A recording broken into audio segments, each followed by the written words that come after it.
Hi കൂട്ടുകാരെ, പുതിയൊരു വീഡിയോയിലേക്ക് എല്ലാവർക്കും സ്വാഗതം.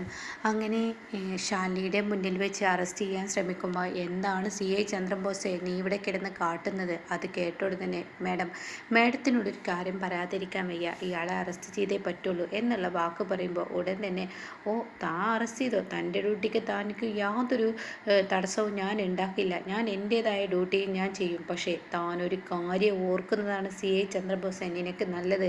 താൻ എത്ര പേരുടെ ശാപമാണ് തൻ്റെ തലയിൽ എടുത്ത് വെക്കുന്നത്. എന്നാൽ താൻ ഒരു പൊതുദർശനത്തിന് വെക്കുന്ന ഒരു ദിവസം വരും, തൻ്റെ ഈ ശാപങ്ങളെല്ലാം തനിക്ക് മീതെ വന്ന് കത്തുമ്പോൾ താൻ മരിച്ച് ശരീരം അനക്കാൻ വയ്യാതെ ഇങ്ങനെ കിടക്കുമ്പോൾ താൻ അന്ന് ചിന്തിച്ചിട്ട് കാര്യമില്ല. എൻ്റെ ചന്ദ്രബോസെ, ഒന്ന് ചിന്തിക്കുന്നത് നല്ലതാണ്. ചെയ്യുന്ന പ്രവൃത്തി, ചെയ്യുന്ന ജോലിയുടെ കൂറൊക്കെ എന്ന് പറഞ്ഞല്ലോ, ആ കൂറിൽ താൻ ചിന്തിക്കേണ്ട ഒരു കാര്യമുണ്ട്. ആർക്കെങ്കിലും എപ്പോഴെങ്കിലും ഒരു നന്മ ചെയ്തിട്ടുണ്ടെങ്കിൽ അതെങ്കിലും തനിക്ക് മുകളിൽ ഉണ്ടാവും. അതൊന്നും ആലോചിക്കുന്നത് നല്ലതാണ് എന്ന് പറയുന്നു കേട്ടോ. മേഡം, ആയിക്കോട്ടെ, ഞാൻ ചിന്തിച്ചോളാം. എന്തായാലും മേഡം, ഇയാളെ എനിക്ക് അറസ്റ്റ് ചെയ്തേ പറ്റുള്ളൂ. ഇയാളെ തടയാൻ മേഡത്തിന് കഴിയില്ല. ആര് തടഞ്ഞോടോ? ആര് തടയുന്നുടോ? ആരും തടയുന്നില്ല. താൻ തൻ്റെ ഡ്യൂട്ടി ചെയ്തോ, ആ ഡ്യൂട്ടിക്ക് തടസ്സമൊന്നും ഞാൻ വരുത്തില്ല. ഞാനൊരു കലക്ടറായിട്ടല്ല, ഇത് സാധാരണ ശാലിനി വിഷ്ണു ആയിട്ടാണ് തന്നോട് പറയുന്നത്. എന്തായാലും താൻ തൻ്റെ ഡ്യൂട്ടി ചെയ്തോ, പക്ഷേ എൻ്റെ ഡ്യൂട്ടി ഞാനും അങ്ങ് ചെയ്യും. അത് ചിലപ്പോൾ ചന്ദ്രബോസെ നിനക്ക് ഇടുത്ത പൊങ്ങാത്തൊരു ഡ്യൂട്ടി ആയിരിക്കും കേട്ടോ. ആയിക്കോട്ടെ മാം എന്നും പറഞ്ഞിട്ട് ഒരു സൊല്യൂട്ടൊക്കെ അടിച്ചിട്ട് ശരി മാഡം എന്നാൽ ഇവനെ അങ്ങ് കൊണ്ടുപോയേക്കേ എന്ന് പറഞ്ഞ് കോൺസ്റ്റബിളിനോട് പറയുമ്പോൾ അവർ പിടിച്ചു വലിക്കും. വിഷ്ണു പറയാൻ ഞാൻ നടന്നോളാം. അങ്ങനെ വിഷ്ണു തനിയെ നടന്നു പോകുമ്പോൾ രാഘവൻ പൊട്ടിക്കരയണിട്ടോ. സത്യഭാമയും ഇനി എന്ത് ചെയ്യുമെന്നറിയാതെ. എന്നാൽ ശാലിനിയെ ഇങ്ങനെ വിഷ്ണു നോക്കുന്നുണ്ട് കേട്ടോ. വിഷ്ണു തിരിച്ച് ശാലിനി തിരിച്ച് വിഷ്ണുവിനെയും നോക്കുന്നുണ്ട് കേട്ടോ. എന്നാൽ ഈ സമയം ഇപ്പുറത്താണെങ്കിലോ പെട്ടെന്ന് രാഘവൻ പറയണം, എനിക്കെല്ലാം ഓർമ്മ വരുന്നുണ്ട്, എനിക്കെല്ലാം ഓർമ്മ വന്നു വന്നു വന്നു എന്ത് എന്ന് സത്യഭാമ ചോദിക്കുമ്പോൾ വാ, എനിക്ക് ഓർമ്മ വന്ന്, എൻ്റെ കുഞ്ഞിനെ എനിക്ക് രക്ഷിക്കണമെന്നും പറഞ്ഞിട്ട് തൻ്റെ അലമറയിലോട്ട് ഓടി ചെന്നിട്ട് അവിടെ ആ അലമാറ തുറന്നതിന് ശേഷം അതിൽ നിന്നൊരു ബാഗ് എടുത്തിട്ട് പിന്നീട് ആ ബാഗിൽ നിന്ന് സ്വർണ്ണങ്ങൾ എടുത്ത് വലിച്ചു വെക്കുന്ന ആ ഒരു സീനാണ് കേട്ടോ. അപ്പോഴേക്കും സത്യഭാമ അവിടെ എത്താണ്. ഉടൻ തന്നെ സത്യഭാമ എന്താ നിങ്ങൾക്ക് എന്ന് പറയുമ്പോൾ രാഘവൻ്റെ കയ്യിൽ ഈ സ്വർണ്ണാഭരണ പെട്ടി ഇരിക്കുന്നത് കാണുന്നു കേട്ടോ. ഇത് കാണുന്നതിനോടുകൂടി സത്യഭാമ ആ സ്വർണ്ണാഭരണങ്ങളൊക്കെ തൊടാണ്. അപ്പോഴേക്കും ശാലിനി അവിടെ എത്തിയിരിക്കുന്നു കേട്ടോ. അങ്ങനെ ശാലിനി ഈശ്വര എന്ന ഭാവത്തിൽ ഇങ്ങനെ നിൽക്കണേ. ഒരു നിമിഷം മുന്നേ ആയിരുന്നെങ്കിൽ ഈ ഒരു ഓർമ്മ തിരിച്ചു കിട്ടുകയായിരുന്നെങ്കിൽ ഇന്നിപ്പോൾ വിഷ്ണുവേട്ടനെ അറസ്റ്റ് ചെയ്തിരുന്നില്ല എന്നുള്ള ആ ലെവലാണ് കേട്ടോ ശാലിനി നിൽക്കുന്നത്. ഇതേ സമയം സത്യഭാമയാണെങ്കിൽ ഈശ്വര, ഇങ്ങേര് കാരണം എൻ്റെ കുഞ്ഞിനെ ഒരു കള്ളനാക്കിയില്ലേ, ഇങ്ങേർക്ക് ഇത് അറിയാമെങ്കിൽ ഒന്ന് പറയായിരുന്നില്ലേ. അപ്പോൾ ഉടൻ തന്നെ അവിടെ രാഘവൻ പറയണം, എനിക്കെല്ലാം ഓർമ്മ വരുന്നുണ്ട് ശാലിനി, ഈ സ്വർണം കൊണ്ടു കൊടുത്തിട്ട് എൻ്റെ കുഞ്ഞിനെ ഇങ്ങനെ രക്ഷിച്ച് കൊണ്ടുപോവാ എന്ന് പറയുന്നുണ്ട് കേട്ടോ. എങ്ങനെയാണ് നിങ്ങളുടെ കയ്യിൽ ഈ സ്വർണ്ണം അകപ്പെട്ടത്? അപ്പോൾ ഉടൻ തന്നെ ഉണ്ടായ കാര്യങ്ങൾ പറയാണ് കേട്ടോ. അന്ന് വിഷ്ണു ടൂറിന് പോകുന്ന സമയത്ത് കാറിൽ കയറിയപ്പോൾ വിഷ്ണു എന്നോട് പറഞ്ഞു, അച്ഛാ ഓട്ടോയുടെ ചാവി ഞാൻ എടുത്തു വെച്ചിട്ടില്ല എന്ന്. അപ്പോൾ അത് ഞാൻ എടുത്തു വെച്ചോളാം മക്കളെ, നീ പോയിക്കോ എന്നും പറഞ്ഞ് അവനെ പറഞ്ഞു വിടുമ്പോൾ ആണ് ഞാൻ ആ ചാവി എടുക്കാൻ വണ്ടിയിലോട്ട് കയറിയത്. പിന്നീടാണ് പിറകിൽ ഒരു ബാഗ് കിടക്കുന്നത് എൻ്റെ ശ്രദ്ധയിൽപ്പെട്ടത്. അതെടുത്ത് ഞാൻ ഇങ്ങ് നോക്കുമ്പോൾ പെട്ടെന്ന് അതിൽ സ്വർണ്ണാഭരണ പെട്ടിയും കണ്ടു. പിന്നീട് അത് തുറന്ന് നോക്കുമ്പോൾ സ്വർണ്ണങ്ങളും. എന്നാൽ ആ സ്വർണ്ണം എല്ലാം കുത്തിത്തിരികെ ഞാൻ അങ്ങ് വെക്കുന്നതിനിടക്കായിരിക്കും ഒരു മാല വീണിട്ടുണ്ടാവും, അതെനിക്ക് ഓർമ്മയില്ല എന്നൊക്കെ ആ മാല വീഴുന്ന രംഗമൊക്കെ കാണിക്കുന്നുണ്ട് കേട്ടോ.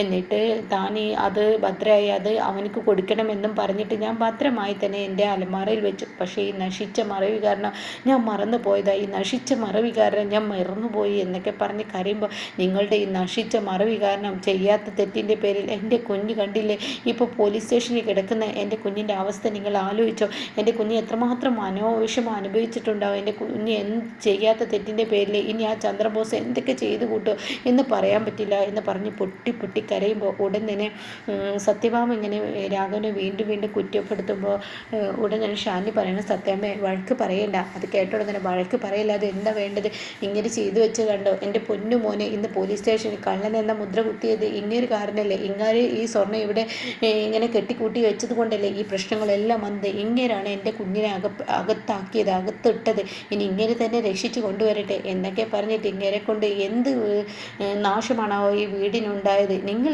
എന്തിനാണാവോ നിങ്ങൾ ഇങ്ങനെ ബുദ്ധിമുട്ടുകൾ ഉണ്ടാക്കുന്നത്, നിങ്ങൾ മുൻകാല ജന്മത്തിൽ ആർക്കോ വലിയ ശാപം ചെയ്തിട്ടുണ്ട്, അതുകൊണ്ടാണ് ഇങ്ങനെയുള്ള പ്രശ്നങ്ങളൊക്കെ വരുന്നത്, അല്ലായിരുന്നെങ്കിൽ ഒരു പ്രശ്നം വരില്ല എന്നൊക്കെ പറഞ്ഞ് രാഘവനെ കുത്തിയെടുത്തിട്ട് വീണ്ടും വീണ്ടും മുറിവേൽപ്പിക്കുമ്പോൾ തനിക്ക് താങ്ങുന്നില്ല. രാഘവൻ ഇങ്ങനെ പൊട്ടിക്കരയണം, അത് സഹിക്കാൻ കഴിയുന്നില്ല. അത്രയും വേദനയോടുകൂടി രാഘവൻ ഇങ്ങനെ പൊട്ടി പൊട്ടി കരയുന്നുണ്ട് കേട്ടോ. ഈ സമയം സത്യമേ മതി എന്ന് പറഞ്ഞിട്ട് പൊന്നിയും അതുപോലെ ശാലിനിയും പറഞ്ഞു വിടുന്നു കേട്ടോ. ഇതേ സമയം മോളെ എൻ്റെ മകനെ എങ്ങനെ രക്ഷിക്കും? അതിനിടയ്ക്ക് സത്യഭാമൻ പറയുന്നുണ്ട്, ഈ സ്വർണ്ണമെല്ലാം ഞാൻ കൊണ്ടുപോയി കൊടുക്കട്ടെ പോലീസ് സ്റ്റേഷനിൽ, തീർച്ചയായും എൻ്റെ മകനെ രക്ഷിച്ച് കൊണ്ടുവരാം എന്ന് പറഞ്ഞ ഉടനെ ശാലിനി പറയുന്നത്, ഇല്ല അത് പറ്റത്തില്ല, ഈ ചന്ദ്രൻ ബോസ് ഈ സ്വർണ്ണം കയ്യിൽ കെട്ടിയാലോ അത് ആ പെൺകുട്ടിക്ക് കൊടുക്കുകയില്ല, തീർച്ചയായും പ്രശ്നങ്ങളുടെ മുകളിലൂടെ പ്രശ്നങ്ങളായിരിക്കും. ചന്ദ്രബോസിനെ എനിക്ക് നന്നായി അറിയാം. കിട്ടിയ അവസരം മുതലെടുക്കും. അയാൾക്ക് വൈരാഗ്യമാണ്, ആ വൈരാഗ്യം അത് മുതലെടുത്തും തന്നെ തിരിച്ചെടുക്കും. പിന്നെ എന്താണ് ഈ സ്വർണം ചെയ്യുക, അത് പിന്നെ എന്നൊക്കെ പറയുമ്പോൾ എങ്ങനെ ആയാലും വിഷ്ണുവേട്ടൻ ഇവിടെ കള്ളനായിട്ടാണ് മാറുക. അപ്പം ഇതിന് എന്താ പരിഹാരം? ആ പരിഹാരം തന്നെ നീ പറ എന്ന് ശാലിനിയോട് പറയുമ്പോൾ ശാലിനി ഒന്ന് പകച്ചു പോകട്ടോ. ഒന്നും മിണ്ടാനാവാതെ നിൽക്കുമ്പോഴാണ് രാഘവൻ്റെ നേർക്ക് ഇതൊക്കെ പറഞ്ഞിട്ട് സത്യഭാമ പോകുന്നതായിട്ട്.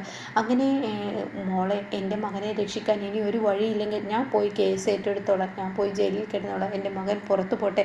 എൻ്റെ മകനെ ഞാൻ ചെയ്തത് വലിയ തെറ്റായിപ്പോയി, എൻ്റെ മകന് ഞാൻ കാരണമാണല്ലോ ഇങ്ങനെ ഒരു ശിക്ഷ കിട്ടിയത്, അത് പാടില്ല, അതുകൊണ്ട് തന്നെ ഞാൻ പോയി തെറ്റേറ്റെടുത്തോളാം എന്നിങ്ങനെ പറയുമ്പോൾ ഉടൻ തന്നെ ഷാലി പറയണേ, അച്ഛൻ ഇങ്ങനെയൊന്നും പറയരുത്, അച്ഛൻ അകത്ത് കിടന്നാലും ഈ പറയുന്ന വിഷ്ണുവേട്ട അകത്ത് കിടന്നാലും ഞങ്ങൾക്ക് എല്ലാവർക്കും ഒരുപോലെയാണ്, സത്യാമ്മക്ക് പ്രത്യേകിച്ചും, സത്യാമ്മയ്ക്കും അതുപോലെയാണ്. അപ്പോഴാണ് കേട്ടോ സത്യാമ്മ ഷാലി പറയുന്ന വാക്കുകൾ ജനലിനുള്ളിലൂടെ കേൾക്കുന്നത്.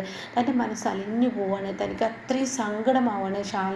ശാലിനിയോട് താൻ ചെയ്തത് കുറ്റബോധം കൊണ്ട് ഇങ്ങനെ കേട്ട് നിൽക്കണം കേട്ടോ. അങ്ങനെ ശാലി പറയുന്നത്, സത്യാമ്മയെ ഒന്നും പറയണ്ട, സത്യമ്മയുടെ മാനസികാവസ്ഥ ആലോചിക്കണം, ഓരോ പ്രശ്നത്തിന് മുകളിലൂടെ ഓരോ പ്രശ്നങ്ങളും ഇങ്ങനെ വന്നുകൊണ്ടിരിക്കുകയാണ്. പ്രത്യേകിച്ച് എല്ലാം നഷ്ടപ്പെട്ട് നിൽക്കുന്ന സത്യഭാമക്ക് ഒന്നുമില്ലാത്ത ഈ സമയത്ത് ഇങ്ങനെയൊക്കെ വരുമ്പോൾ അച്ഛനെ അല്ലാതെ വേറെ ആരെ കുറ്റപ്പെടുത്തുക, വേറെ ആരെയും കുറ്റപ്പെടുത്താൻ കഴിയില്ല. അമ്മ പറയുന്നത് പോലെ, സത്യമ്മ പറയുന്നത് പോലെ അച്ഛൻ്റെ ഈ മറവി കാരണം തന്നെയാണ് ഈ പ്രശ്നം വന്നത്.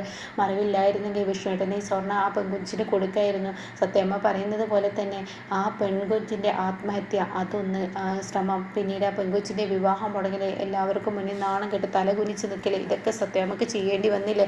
ആ ചന്ദ്രൻ ബോസ് പറഞ്ഞ വാക്കുകൾ, കുത്തി കുത്തി നോവിക്കുന്ന ആ വാക്കുകൾ, ഇതിനെല്ലാം ഉത്തരം പറയാതെ ഇവിടെ നിൽക്കേണ്ടി വന്നില്ലേ? അതിനൊക്കെ കാരണം അച്ഛൻ്റെ ഈ മറവി തന്നെ. ഇനി പറഞ്ഞിട്ട് കാര്യമില്ല, അച്ഛൻ സങ്കടപ്പെടേണ്ട. അത് കേട്ടുടനെ ഇനി ഞാൻ ജീവിക്കുന്നില്ല, ഞാൻ മരിക്കുന്നു, എനിക്കിനി ജീവിതം വേണ്ട, ഞാൻ മരിക്കുന്നു എന്ന് പറഞ്ഞിട്ട് രാഘവൻ തൻ്റെ നെഞ്ചത്തടിച്ച് കരയുമ്പോൾ ഉടനെ ശാലിനി പറയണേ, അച്ഛാ ഇങ്ങനെയുള്ള കാര്യങ്ങളൊന്നും ചെയ്യരുത്. സത്യാമ്മ ചെയ്തത് എന്താ? സത്യാമ്മയുടെ മനോവിഷമം കൊണ്ടാണ് അച്ഛനെ കുറ്റപ്പെടുത്തിയത്. സത്യാമ്മക്ക് അങ്ങനെയല്ലേ കഴിയുള്ളൂ.